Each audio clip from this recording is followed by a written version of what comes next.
Welcome back to Shone's Thoughts, After Hours.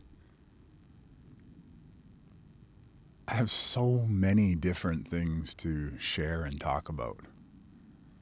Because, first of all, I haven't done one of these audios in a really long time, and so many different things have transpired since, I did my last audio. Actually, I recorded an audio for Shone's Thoughts, Afterthoughts, or After Hours. I keep getting those mixed up. And I did it from a mountaintop where I had journeyed through a kind of rougher, little more higher level hike, you could say, jagged rocks and mountainsides. And it was really interesting. Anyways, I got to a mountain peak or a mountain top, and I was able to sit there for a while and have a lot of thoughts. And of course I recorded my audio, and yet in that time I hadn't had any cannabis, but I did call it After Hours because it was kind of getting close to the sun setting. So in a sense it was part of that whole idea of doing these after hours, not necessarily conscious thoughts, with purpose. This is just more of a flow of thoughts. And so, as I was saying, I have a lot of different things. I've actually finally released the first two episodes, part 1 and part 2 of I Am the Word. And essentially what that is me reading an amazing book. And I say amazing because I'm definitely edifying the book and the channel definitely for bringing such wonderful information in. See, a lot of times we often are perhaps fearful of accepting something that we're reading as being true because, it differs from our beliefs. But yet I truly do believe that most knowledge that we have in our world does have a level of truth to it. So using discernment, you can essentially listen to something, regardless of what it is, and that which you feel good about, resonate with it if you like. And if you don't feel good about it or you feel bad about it, then don't resonate with it. And take what is available that you do resonate with and then, add that to your field. And so, anyways, the whole reason I'm saying that is because this book on differing levels may, go against people's beliefs on things. But yet the information which is valuable, and this is through the whole entire series from the first book to the 12th book, it contains a vast many really powerful truths that I think definitely align with most religions or my idea of what most normal people are. And when I mean normal, I mean people, they want to follow the moral good. Not to say that they do, because, sometimes people are challenged by their conditions in life, but yet the majority of people, I believe, do want to do good. So given the best possible circumstances, people would have a much better life for everyone to live. With regards to crime and all these other strifes that we experience. And so these books, essentially for me, have kind of highlighted a lot of those higher vibrational, perhaps, teachings as well as things you can learn. I don't know. But they almost seem as truth when you use spaced repetition and you keep reading that portion, and it kind of gets a clearer understanding of the truth that's in there. And there, for me at least, there's a lot of moral truth, regardless of the belief, the actual truth about how we could love each other differently, how we could, respect one another more so. And more importantly, that we're going through a transition right now as a species, which this idea of going through a transition has been reflected in so many different teachings or levels of information, whether it's, as I said before, coming from, the alternative media, trying to say, look over here, there's something, or even other further alternative medias and, channels and sources of information beyond just source, beyond your own intuition. So there seems to be a lot more coming out, that we are going through a transition. And that's essentially how I see this book as being developed, is a book which builds from your first book going all the way to your 12th book, but digging down on a lot of different information to get it deeper. And when you not only go through spaced repetition, means you're repeating the same thing in a new unit of time, when you actually start digging down on parts of those information and doing that spaced repetition, it can truly lead you to a much more powerful impact. See, I kind of believe that everything that we do is kind of like a transfer of frequency. So we do something, and we're talking about actions now, of a higher vibration. We express love, we express, compassion, we express kindness and gratitude. That those actions, they send out a vibration into the universe. And that somehow we therefore will attract back those higher vibrations. That's kind of why, like, those people who are always happy, like, good things constantly happy to happen to them, and so therefore they're more happy. So it's like a building up effect. But yet the opposite side of that is the constantly expressing negative emotions and negative feelings and such, and therefore putting that energy out. It's like we're placing an order with the universe, saying, well, this is what I want, this is my frequency, and then we send it out. So when we're sending love frequencies out, we're getting love frequencies back. But when we had a hard day at work and, we're taught that shit rolls downhill, we have a tendency, therefore, to take it out on other people because that's the way we somehow thought it was supposed to be. Or more importantly, we had those negative emotions to begin with. Like, we had the negative impacts on our lives, whether we call them in, like the reasoning for why they're there is whatever, but that we're putting that frequency out and therefore we're getting that back. And you can kind of look at it as that's a great opportunity that you've created so that you could perhaps learn something from the situation. That adds to maybe our experience. Or we can go through the experience because that's how we're, and, fumble and make this situation larger than it really was by resisting what's happening or what we're being told or what we're being shown, or, as I said, given the opportunity to experience this. Yeah. So today as I said, I was doing my second part of the I am word, and it was about wonder, which was pretty synchronistic because I had just done a, community post on a new social site that I had joined, and I talked about it in the post about wonder. And I kind of just wanted to prompt a discussion about the potential beauties and positiveness of wonder. Guess I should close the trunk, the light's on. And so it was pretty interesting that the part that I chose to read about in that book, I Am the Word, has to do with wonder. Like, the chapter title was Alchemating Wonder.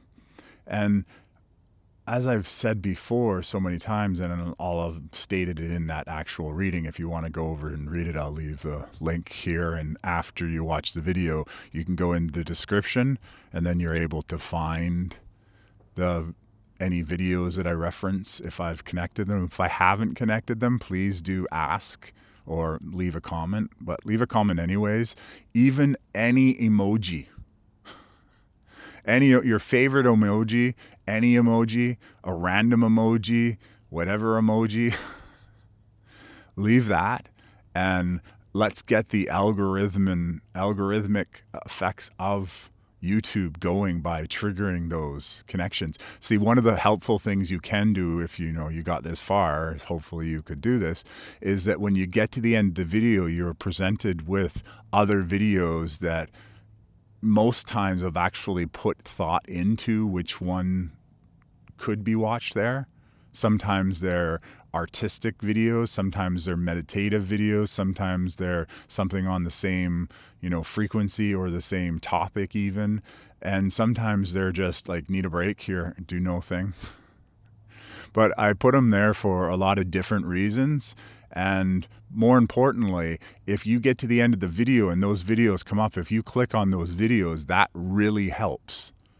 But YouTube is concerned about what it recommends, and how it recommends it is that it looks at the engagement of the video. So if you're perhaps looking to help the channel grow, help the community grow into having more people that are, want to love, want a world without borders, want to, experience nomadic life and live more connected with love and with nature, but also with a good balance of technology, like not giving up all technology and not, giving up all nature. It's being that balanced middle in the road of, we can have our cars still, but maybe there's better ways that we can power the cars if we needed them. Like that type of life. And then maybe even rethink how we do roads rather than having massive amounts of concrete and such. Or, there's lots of different ways. Like you can even imagine, rather than having two-way roads, why not have one-way roads? And so therefore you could half the size of the pavement, and you could have the sidewalk on only one side of the road because it would just be a one-way road. There's different ways to make the possibility of something and make it greater. So rather than having two-way roads, you have one day, you're saving half of it. You're basically giving half of the ground back to, the insects and worms and plants and everything that used to grow there. Yeah, there's definitely a lot of benefits to being in wonder.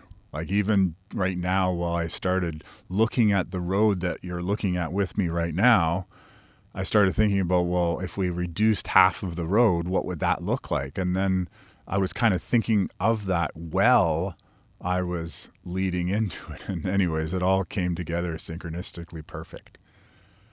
So back to these books, being in that state of wonder opens our minds up to greater possibilities of what could be. And then maybe there's so many different things that we never thought were possible that when we collectively engage our attention upon it, that we can therefore have it manifested into reality. And if that simply requires us to change the way we do things so that we can start manufacturing something new that's of more benefit to everyone else, maybe we can redirect our attention to that. Yeah, lots to think about, right? Lots to think about, because as I was mentioning about growing this channel, there is a better world, and I know there is. And over the course of the last 4 weeks, I've engaged with differing people, from friends to families to random people at the Tim Hortons, just overhearing their long conversations, and other people in coffee shops and such. And almost everyone feels that, life isn't going to get better, that we're somehow just destined, or we have to sit and wait for revelations to happen, sit and wait for, the end to come. The end times are near, like all that lovely stuff. And yet it's as if there's a deflating of our joy, of our gayness. I always like, using that word in its proper usage, being very happy and joyful and glee. There can be a much better world, 100%. But of course, as I talk about in any type of healing thing, you have to take your healing in your hands, and you have to make that change that gets you there. And it's not always that we know which change will get us where and when it gets us there.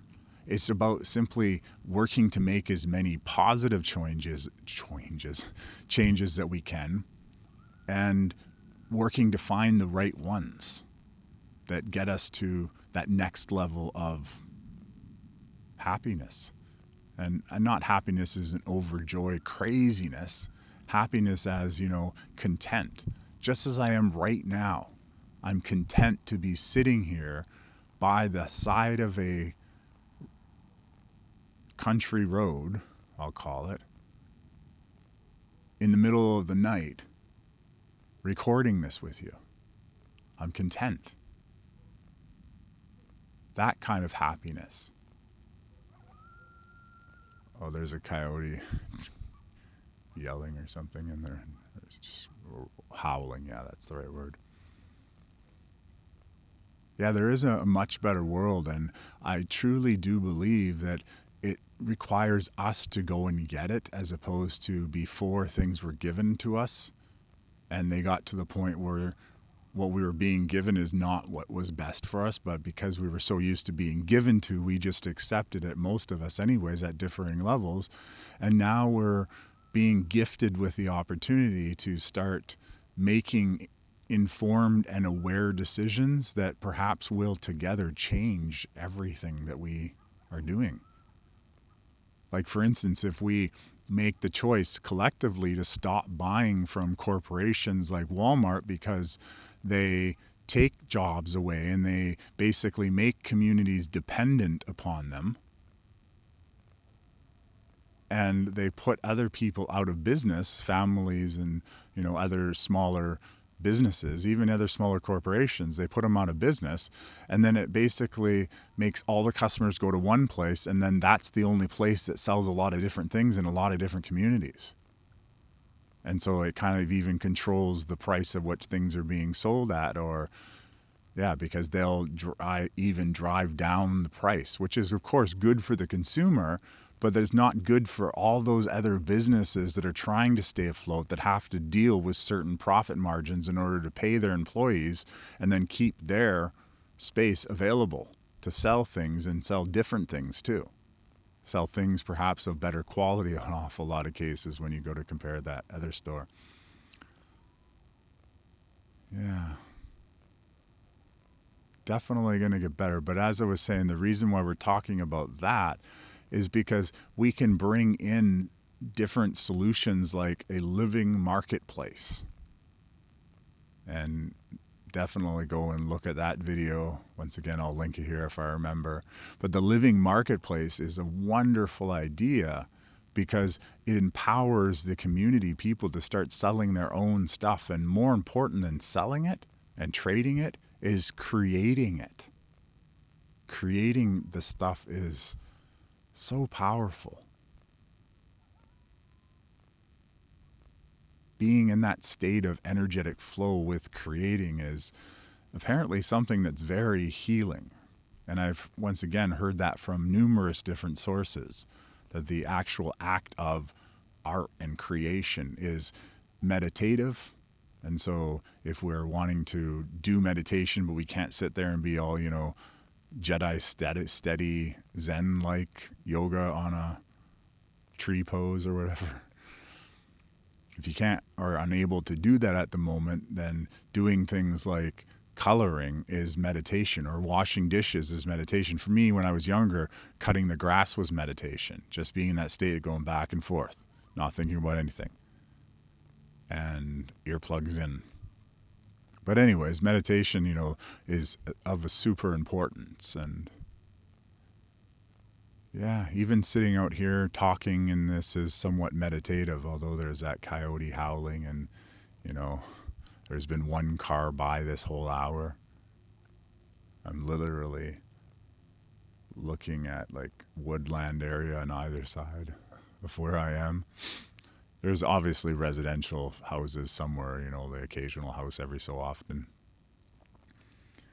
But I'm fairly blessed, or I feel blessed. And I feel blessed because this is an opportunity for me to kind of like connect with nature very passionately, strongly, with the ground, with all of the trees, with the sky, learning what dusk meant, seeing full moons, and yeah, just a lot of different beautiful things. And actually seeing what dusk was, because dusk, I think, is such a short fragment of time. And most of us in our night lives, we go from it being light outside, then all of a sudden you look up and it's dark outside again. It's like we missed those moments in between. But being out here and being out here, not necessarily having anything else to do, it allows me to see more of the moments in between. And I think that's kind of cool. Yeah, so I'm going to leave it there. I hope you've enjoyed Shone's thoughts after hours. And as I said, I highly encourage you, when a little window comes up at the end of this video, do me a solid and click on that video. And, you know, even if you only watch a short fragment over it of that, you can always watch it later. But it definitely encourages the algorithm on YouTube, and that's kind of where we all spun into. But it encourages them to do more recommending of these videos. And then what that's going to do is it allows you to kind of, in a sense, recommend the video without recommending the video, without having to go out on a limb and send things to your friends or family or whatever. Because, you know, I definitely at sometimes found sending certain things to people challenging, especially things that maybe I, you know, had to listen to several times to understand. Like the Samadhi videos, I've watched those so many times, but yet I've recommended them very few to most people. And yeah. So anyways, if you click on that video after, then it just, you know, helps the channel overall. And then that's something you can do without having to contribute or join anything. It's just continuing on what you were doing and then go about your merry way. So yeah, I'm probably going to leave some really cool videos, maybe one of my I4C videos. Yeah, something possibly like that. Anyways, you have a really good night, and I'm going to have a good night, and I'm just going to listen to all these night sounds. There's no crickets out here, which is kind of interesting. I can hear a croaking of frogs, I guess. Sounds like a dog barking, and there was a coyote before. Yeah, there's dogs again. Anyways, have a really good night. Thank you so much love, and let's